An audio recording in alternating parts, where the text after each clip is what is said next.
අපි ශ්‍රී ලංකාවේ ඉතිහාසය ගැන කතා කරද්දී මතකයට එන්නම රජවරු, මහරජධානි, දැවැන්ත සටන් වගේ දේවල්නේ හැගයි. ඒ ප්‍රධාන කතාන්තර අතරේ සැඟවිලා තියෙන සමහර විට ඊටත් වඩා බලවත් ගැඹුරු චරිත ගැන කතාන්තර තියෙනවා. අන්න ඒ වගේ පොළොන්නරුවේ සැඟවුණු පුරාවෘත්තියක් ගැන තමයි අද අපි කතා කරන්න යන්නේ. පොළොන්නරුවේ පරාක්‍රම සමුද්‍රය ළඟ තියෙන මේ දැවැන්ත ප්‍රතිමාව අපි කවුරුත් දැකලා තියෙනවා. සාමාන්‍ය පිළිගැනීම තමයි මේ මහා පරාක්‍රමබාහු රජතුමා කියලා. ඒත් පොඩ්ඩක් හිතන්න මේ ප්‍රතිමාවේ නැතිතම නිරූපණය වෙන්නේ රජ කෙනෙක්ගේ බලය නෙවෙයි පුරාණ දැනුමක අසීමිත ප්‍රඥාව නම්. හරි.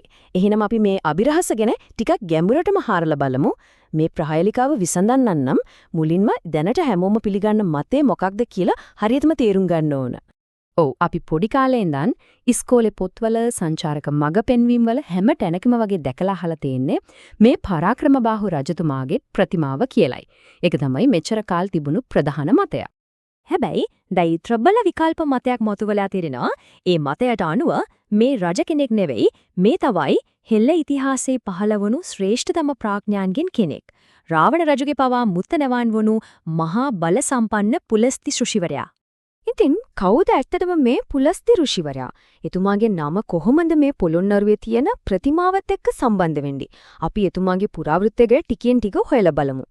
එතුමාගේ පෙළපත දිහා බැලුවම එතටම පුදුම හිතෙනවා. බලන්නකෝ එතුමා රාවණ රජුගේ මුත්තා විතරක් නෙවෙයි හින්දු පුරාණෝක්තිවලට අනුව එතුමා මහා බ්‍රහ්මගේ මානස පුත්‍රයන් 7 දෙනාගෙන් කෙනෙක්.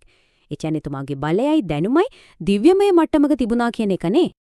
හොඳයි. පුලස්ති ඍෂිවරයා කිව්වම එතුමා එක විෂයකට විතරක් සීමා වෙච්ච කෙනෙක් නෙවෙයි.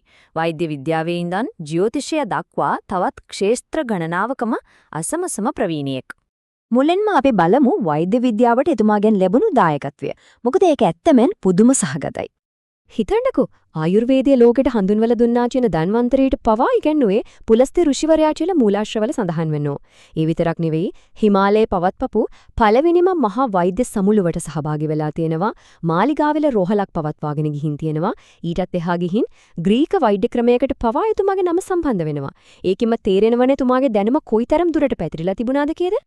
වෛද්‍ය විද්‍යාවට විතරක් නෙවෙයි අහස දිහා බැලලා තාරක ගැන ග්‍රහ වස්තුන් ගැන කියන දැනුම ඒ කියන්නේ ජ්‍යොතිෂය ගැනත් එතුමාට තිබුණේ පුදුමාකාර හැකියාවක්. එතුමා තමයි අපේ හෙළ නැකත් කලාව නිර්මාණය කරලා තියෙන්නේ. ඒ වගේම ලග්ගල කන්ද මුදුනේ ඉඳන් අහස නිරීක්ෂණය කරලා තියෙනවා. හිතන්නේ ජ්‍යොතිෂයේ මූලිකම સિદ્ધාන්ත දෙකක් නිර්මාණය කරනවා කියන්නේ එතුමාට ගණිතයයි නක්ෂත්‍රයයි ගැන කොයි වගේ දැනුමක් තියෙනවද? ඒ විතරක් නෙවෙයි මූලාශ්‍රවලට අනුව ලංකාවේ සංගීතය නිර්මාණය කිරීමේ ගෞරවය හිමි වෙන්නේත් එතුමාට. ඒ වගේම වේද තුනම ප්‍රගුණ කරපු මහා ප්‍රඥෙක් විදිහට එතුමාව හඳුන්වනවා. හොඳයි. දැන් අපි මේ කතා කරපු පුලස්ති ඍෂිවරයාගේ අතිමහත් දැනුම එතුමා ජීවත් වුණු ප්‍රදේශය, ඒ කියන්නේ පොළොන්නරුව සහ අදටත් ඉතිරි වෙලා තියෙන උරුමය අතර සම්බන්ධය මොකක්ද කියලා බලමු. ඉතින් මේ විවාදය අපිට මෙහෙම සාරාංශ කරන්න පුළුවන්.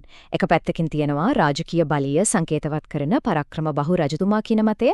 අනිත් පැත්තෙන් තියෙනවා ප්‍රඥාව සහ දැනුම සංකේතවත් කරන පුලස්ති ඍෂිවරයා කියන මතය.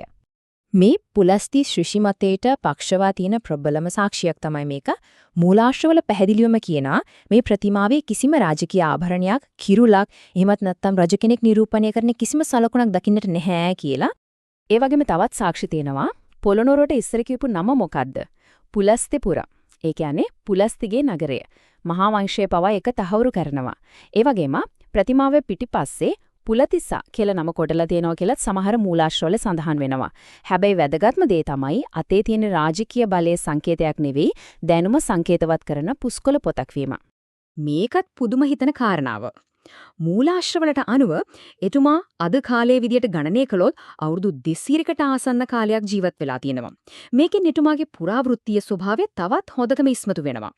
ඊටත් වඩා පුදුම ඊටන විශ්වාසයක් තියෙනවා. ඒ තමයි එතුමාගේ මරණයෙන් පස්සෙත් එතුමාගේ ආත්මය ලංකාව තුලම නැවත නැවත ඉපදුනා කියන එක. මුලින්ම පුලස්ති ඍෂි ඊට පස්සේ තරුණ රාවණාට මඟ පෙන්වපු මහා කාල ඍෂි අවසානයේදී උපුල්වන් දෙවියන් විදිහට. ඉතින් නාලන්දා ගෙඩිගෙගේ එතුමාගේ සොහන විදියට සැලකෙනවා. ඒ වගේම එතුමාගෙන් පැවතියන ඒ අතිවිශාල දැනුම් සම්භාරය අදටත් අපේ උරුමේ ජීවමානවම පවතිනවා. අවසාන වශයෙන් මේ කතාව අපිට ඉතිරි කරන්නේ හරිම ප්‍රබල ප්‍රශ්නයක්. අපි හැමදාම දකින දන්නව කියලා හිතාගෙන ඉන්න දේවල් පිටිපස්සේ සමහර විට අපි කවදාවත් හිතපු නැති සම්පූර්ණයෙන්ම වෙනස් කතාවක් සැඟවිලා තියෙන්න පුරුවන්. පුලස්ති ඍෂිවරයාගේ කතාව ඒකට ලැබෙන හොඳම උදාහරණයක්.